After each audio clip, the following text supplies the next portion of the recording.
Hey folks, Steve here with another Dark Summer video. We're going to be looking at turn 6 in this video.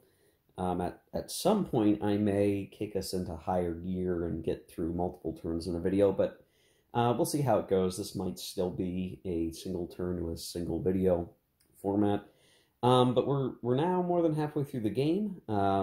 The Allies have captured Cherbourg. We're pushing up against the German line. The British have enjoyed quite a bit of success in terms of their grinding away at the German front line, while the Americans have been a little bit slowed. Now, since I posted the last video, I did get some commentary from Ted Racer. He reached out, and I feel I'm always appreciative when he does that, because it's just good to get feedback from the designer who knows the game and can say, hey, this is, keep this in mind, or hey, I noticed you're doing this, so that, this is what that'll mean down the road. And that kind of helps me understand, how well I'm playing. And I feel very fortunate that Ted is willing to do that. So my eternal thanks to him for that. And so what he had mentioned was that I have dedicated a lot more armor to German armor, I should say, to the American front, which may mean, obviously I have less for the British. So it's sort of, it's like a double-edged sword. I'm delaying the American progress, which, delays them getting to the Brittany box and all of that. But that might be at the cost of totally screwing the pooch for the British front, where, things are kind of, a little tenuous. The British still have weight of numbers and decently strong units to try to push through. Though, one thing I need to watch out for is that, obviously none of the factions in this game get a huge amount of replacements. The British aren't going to get very more reinforcements. So I look at my pile of reinforcements up here. It's just a couple stacks of units. That's it. So what I have on the board, I need to make work for basically the rest of the game. And I do have some worn out divisions that I cannot expect to be the leaders of a major action. These guys over here are pretty worn out. These guys are starting to get worn out. It's like I can't attack, on a whim with the British, because though they are strong, they can become dulled over time, and then I'm not going to make any progress. But it is totally feasible that if we were to do very, very well as the British, we rolled high, we acted well, the chits came out in our favor, we could shut down these entry hexes, right? Now, that's really important for a couple of things. One, you can shut down where reinforcements can come in. So if I clog this up, well, then the German reinforcements can only come in down here. Now, that can happen either by exiting a unit off this hex, right? We put one of these British exit markers on it. We put the unit, in the, eastern box. Sorry, I took it off camera up there. You could, and they'd sit in there. We'd get some victory points for that. But then what I may have to do, and it seems like there's only so many, it looks like there's only so many of these exit boxes, but I think if I actually look, it's like, okay, 1, 2, 3, 4, 5. Okay, so there are enough of these counters that the Allies can go off map in any of these. If we do it, it basically means that no German units are going to be able to come in here. Same if we just left a unit right here. We might do that for some reason. We might leave a unit in place like we did up in the north. But we'd shut this down, force them to come through here. If we were to come down here, right, and we push through, we got armor, we come down the road, we clog these up, not only will that mean that all the E reinforcements of the Germans can't come in, but if we look at the victory points, the Germans are going to get victory points by going off into the eastern exit box, right? In fact, that's really the only way that they're going to get victory points now, besides reducing the number of U.S. divisions in the Brittany box. So it's sort of this tough thing that the German has to balance. Like, okay, technically the game is still going to be won on victory points, right? It's still a victory point game, regardless of the strategic situation outside of the Normandy campaign itself as part of World War II, but it is victory points. So does the German continue to slow down the Americans, maybe keep them out of Brittany, period? That could happen. I don't know how likely that is, but it could happen. Or we at least make it hard for them to come, or make it hard for them to operate down there. We get a bunch of victory points for that. And we could get still a bunch of victory points by having new reinforcing units just exit back off the eastern box, I guess. I'm not sure there's any real penalty for that. I have to look at what units are even reinforcing and how many of them are coming through the east box, but we eventually need to get them over to the eastern exit box, right? And to do that, we need to have clear lanes in order to do so. But if the British have managed to break through the German line and occupy the east side of the map, or a lot of it, or the British swing around from Brittany and manage to do it via Alencon, however that's pronounced, then we basically shut down the Germans' ability to get victory points, right? We would have encircled a lot of German forces if they were stuck kind of right here in the middle of the map, because the way the rules may work, the Americans come through here, go to the Brittany box. They're technically operating through a big encirclement, wheeling around maneuver and coming out through here, I think is the way it works. And so, these stop being supply hexes, I think, these S entry markers. And then if you shut down the E, right, you've encircled all these Germans, and they're not going to get any victory points. That's a pretty significant victory for the Allies. Now, that is all very pie in the sky for the Allies to be able to do all of that, mind you. But those are the types of things they would surely like to do. And the German has to balance keeping either of those two situations from happening. And if they focus too much on one, they're probably going to fail at the other, and that might still be enough for the Allies to win a significant victory or to win in general. So definitely a difficult thing for the Germans to figure out, like, how do they hold what they have?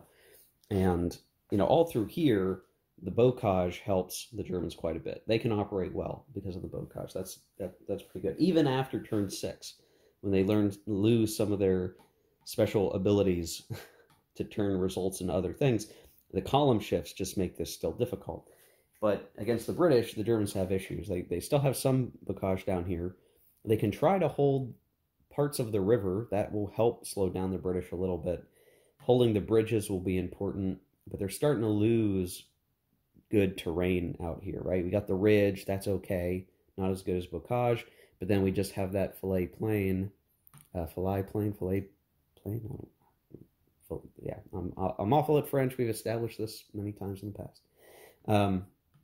There's nothing out here, besides some river lines to support a defensive posture. So really, it's going to be tough, and we're going to probably need to drift over some units, like shift everyone over a little bit, just to kind of clog up these hexes, so that the British can't make a very significant breakthrough and get on through. Now, I have been, I think several times, both in game 1 and in this game 2, have forgotten about German road restrictions. So there have been times where units that had already reinforced and were moving again moved too far. They were using the road movement and everything else. I've tried to fix that a little bit, but when you figure I've had 2 movement actions, the Germans could mostly get to where they needed to be in those 2 movement actions, so I'm not sweating it too much. But if for some reason the Germans do win, we could maybe chalk up some of that to some extra road movement they probably should not have gotten, maybe. So on that note, we'll pull the weather chit for the next turn, and we'll see where things stand. And I'll have to remember, German road movement or not. I should get a placard to just sit right here, and it'll say, on one side, German road movement, no German road movement. That'll help me remember. All right, and we get storm. Okay, well, the Germans can definitely use road movement. This is their best turn. This is their best turn. Now, what can they do with their best turn? I think that is what's going to be unknown. But that's pretty significant. The storm allows the movement cost of clear terrain to be reduced by 1, so it is easier to kind of move around all around for the Germans, and artillery support is available, and the Allies don't get a bunch of extra stuff. And then when you look at the action chit recipe chart, it's quite good for the Germans. They have 4 reaction and all of their chits. The British get 1 move and 1 combat. The Americans get 1 move and 1 combat. So very limited capability on the Americans' part. They're not going to get access to a lot of their good assets, and the Germans are going to be in much better shape. Now, I don't know if that's enough to say they can go on a counteroffensive anywhere in particular, but at the very least, they can try to strengthen their overall position, so that'll be useful. I still believe that I think every game turn, the Allies still pick the first chit, so they'll need to figure that out.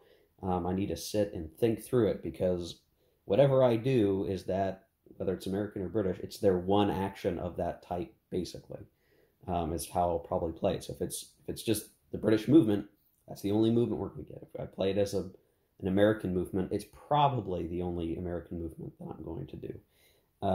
So I really need to think hard about what is most valuable right now to achieve as the Allies before the Germans kind of have a lot of the action this turn. So let me think through that. We'll come back and we'll start playing through.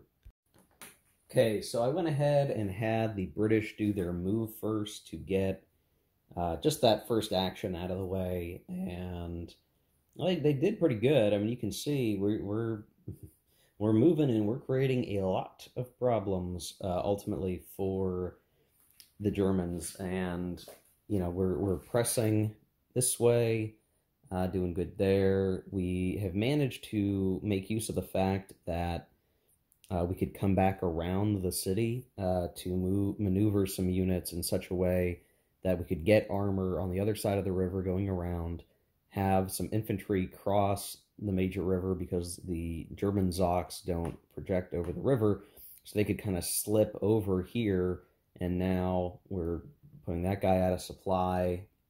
We've got pressure on both sides of the river, and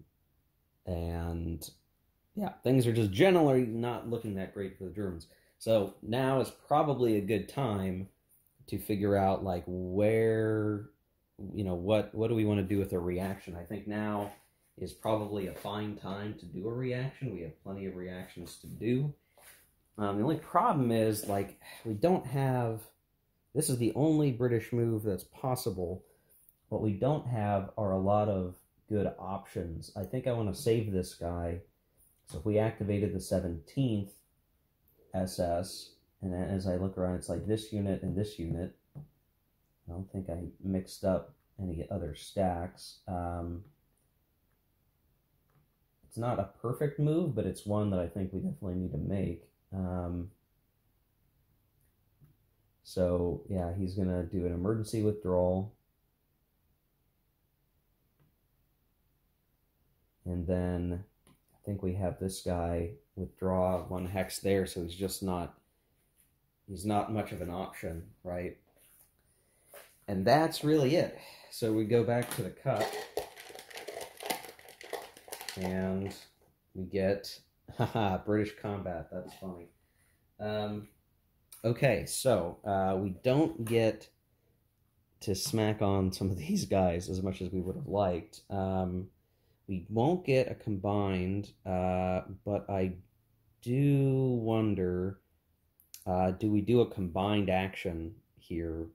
We would get a shift to the left, which isn't great, but I think we have some great abilities to move these guys 1 hex, and then these guys are isolated, and then move these guys each a hex, and we can hit this guy a little bit. So I think it makes sense to try this, just to make sure we get that little bit of extra movement. And so most of these other spots we don't need to move, but yeah, we'll do that move. Let's see, I don't want to, I guess I could do that move. which then puts this guy out of supply. Or no, I can't do that, right? Because, right, I can't do that because he's going from a Zoc to a Zoc. So no luck there. They'll have to just attack straight up. Then these guys can shift down one each. And we'll take the step loss, or not the step loss, the shift to the left for the combats, but that's not a huge deal right now. So if we looked here, this is an 8 in Forest. Forest is 1 shift to the left. You know, what's funny is, like, man, maybe I should have stayed in the Bocage, because this isn't actually that good a terrain. So that was foolish. 21 and 15. 36 to 8. So 4 to 1 and 2 shifted, so 2 to 1. Not great, but rolled a 4, so a DR, so can't retreat that way, so he's got to go down there. And these guys would probably want to advance after combat. I'm not sure there's anything we want to do over here, maybe. Like, that would be 13 to 4. So 3 to 1 reduces down to 1 to 1. And I guess we could try it. Okay, no result, no big deal. Where else can we go? I think here, as we talked about an attack right now, I think this is actually worth us doing maybe carpet bombing, but it's storm, so we can't. That's right.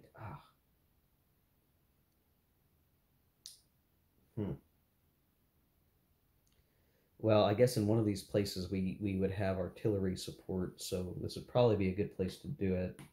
But either way, it would be 18, 16, 4 to 10, 3 to 1, goes down to 1 to 1.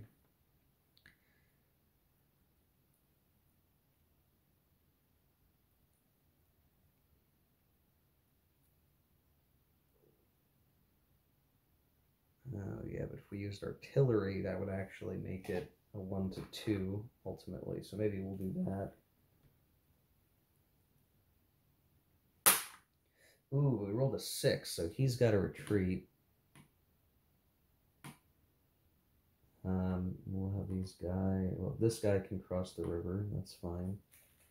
And then the armor can't, but that's fair. And then odds. Reduced down to 3 to 1 odds. I think that's good.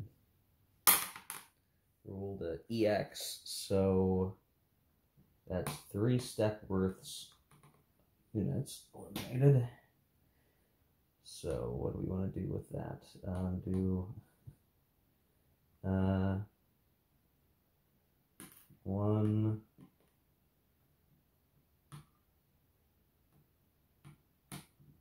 2, maybe 3. So these guys are kind of beat up over here, but then we advance after combat with these guys. So we still have a screen of Zocs here, but the situation, we just eliminated the Panzer division basically, so that's pretty good. And then there's, do we bother to attack over here? It'd be 18, so 30 to 16. So that would just be 1 to 1, which would reduce down to 1 to 3. Yeah, I don't think we're going to do that. That's still an 11. Oh, yeah, that's probably not really worth it. But here, I think we have 12 to 2. That's 6 to 1. But there's a town and the shift for the combined action. So it'd be 4 to 1. Could use the, well, no, think that'll be fine. That is an EX result. So this guy's eliminated. Get a step loss. And advance after combat. And I think that's all the combats we're going to do. So, I mean, that was pretty good. That extra movement to get situated where we could eliminate units. And now, you know, very easily we're going to continue to wrap up guys. And so I think there's probably a need to either pull back or reinforce somewhere or do a reaction.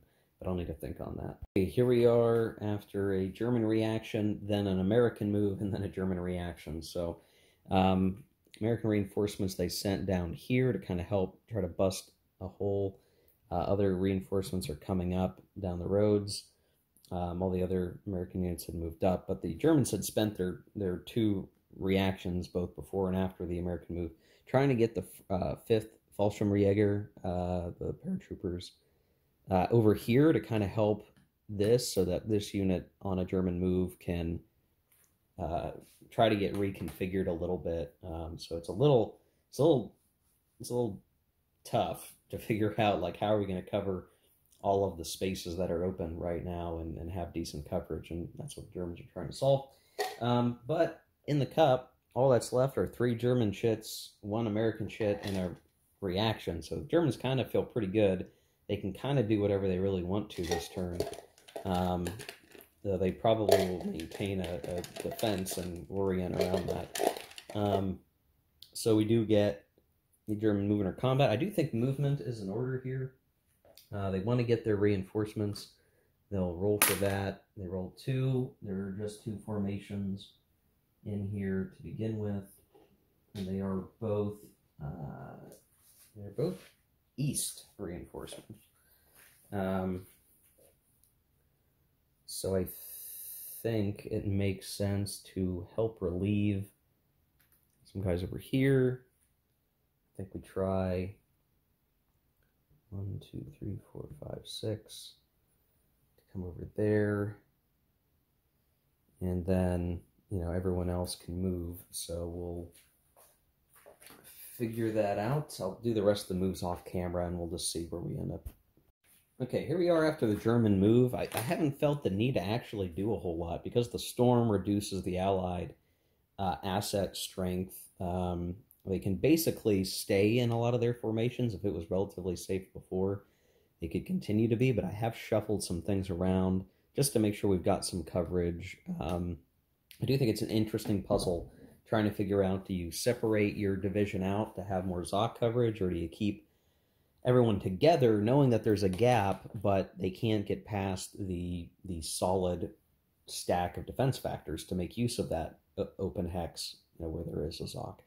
But of course that has forced my hand a little bit, where I did have to move some units to where there was enough of a gap that the British could maneuver, you know, in here in such a way that they could have cut this guy out of supply, but I've stopped that.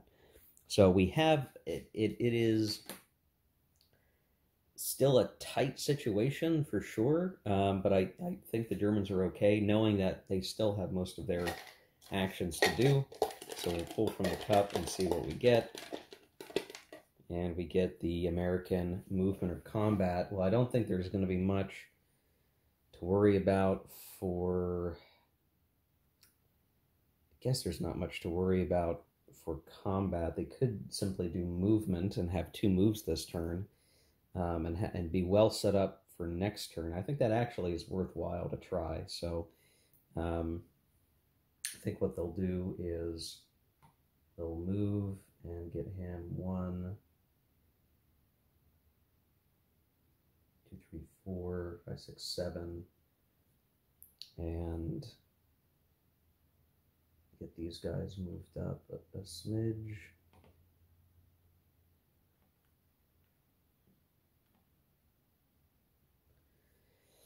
We could do a combined, but I'm not, I mean, okay, wait, maybe we'll do a combined action, or no, I already moved. Okay, never mind. No combined move. We're just going to take a move action as the Americans. We're just going to get set up. We're not going to bother any attacks. I don't think they would be very good. in most cases, due to the shift to the left, and pretty much anywhere we would fight would be in terrible terrain for the moment. So I think that's good for that. The Germans will use their last reaction because it's their last chance. They're still going to have 2 German chits after this. And I think the main thing we'll just do is we will try to get set up. We'll move this division up to here. That's 18 strength. Okay, so that's less attack strength. We'll put them up here. And that'll be the German reaction, and then we'll play these guys out. We'll do a movement and then a combat, because the movement's really just going to help us with any combats we decide to do. So let me take care of these 2 German chits off camera, and we'll wrap up this very quick turn, and maybe we will just do turn 7 in this video. We'll see. Okay, so the movement wasn't very dramatic. We made some more shuffling, and when I evaluated combats, I mean, the reality is I just don't see a good place to attack as the Germans anywhere on the board, which kind of sucks, right? Some of this is like, oh, I would really love to counterattack somewhere, but I'll tell you why I'm not able to. I don't think it's an issue of the game. It's just my decision on where I placed units. So a lot of these SS units are quite strong, right? We've got the first SS over here, 16 combat factors between 2 counters. We've got the second, which has, I think I established it's 22 factors on the attack here. There's some here and everywhere, right? Now, if you could imagine a situation where I intentionally gathered my panzer force to be in, let's say just 3 hexes, a standard 3 hex, indentation in the front line, I could possibly have, depending on mandatory attack requirements and all of that, you could imagine, right? We could be getting up to the 40s, 50s, or 60s of combat attacks on maybe a stack of 18, like some American division or something, right? And maybe have 3-to-1 odds, and then you factor in some assets and terrain. Maybe it still ends up being 2-to-1 odds, or something like that, right? Like, you could try to figure out, like, if I concentrated all my best units on the board in one place, could I achieve some sort of counter breakout, through here, and then be coming out behind and disrupting the Americans, and maybe getting up to the beaches. You could imagine that scenario. But I've had to separate my SS units. My strongest units have been spread out to not have any weak places, right? If I didn't have these units here in these spaces, the Americans would probably be pushing through already and pushing down south, and we'd be having to deal with that. So sort of the consequence of my actions are, yeah, I'm holding things up, but I'm just never really going to have a true counterattack capability. Now, that's probably okay, because I'm the ability to shut down the beaches and win that way probably is just not going to happen in this game. And I knew that kind of early on. It just wasn't really feasible. I mean, I've seen people online talk about doing it, but I didn't see it as feasible. So it's fine for me to be in this defensive state. I'm not expecting some major counter breakthrough, but if I'm slowing down the Allies, that's what I need to do to try to win. The sort of other side of this, of course, is that if this were a 2-player game and I was just the German player, I might find this kind of boring to never attack. You get the combat round and you just never ever attack. That might not be very fun for that player. I don't know. But then because of that, if this was an opposed game, the German player might be more interested in gathering up the SS units for some major counteroffensive on a storm turn like this. So it's sort of like, man, we got our storm turn, maybe this is a good counterattack turn, but just the way I've set up the units and how I've had to respond to Allied breakthroughs and everything, it's just not really feasible. So that's it for the end of turn 6. I don't think there's any attrition. I did do replacements, by the way. I forgot to do that at the beginning yet again. I made adjustments. It was not a big deal at the end of the day. But no attrition, no real cleanup to worry about in the victory check phase. I don't see anything around victory points this turn. So I think we just get into turn 7, right? I think we just move on to turn 7 in this video and keep it going, since it's a relatively short video so far, I think. So we'll pull the next chit, and we'll figure out what to do. And we got a cloud turn, so this is a good turn for the Allies. Let me go get the cup ready and everything else, and we'll take a look at the game situation for turn 7. Okay, so we're gonna need to call an audible here, guys, and I need to hit the pause button on this. So while we will look to do turn 7, I am going to do it in another video. Part of the reason why, now we're all set up. We got the cloud weather turn. I did the replacements. So, nothing for the Germans. The Allies got some, and they've sort of built up what they've needed for that. And I already know, I think the Americans are going to do a prepared offensive combat at the start of the turn to try to hammer the German line. But one problem came up. Usually before the start of a turn, I like to clip the counters and get all the corners rounded. And as I was doing my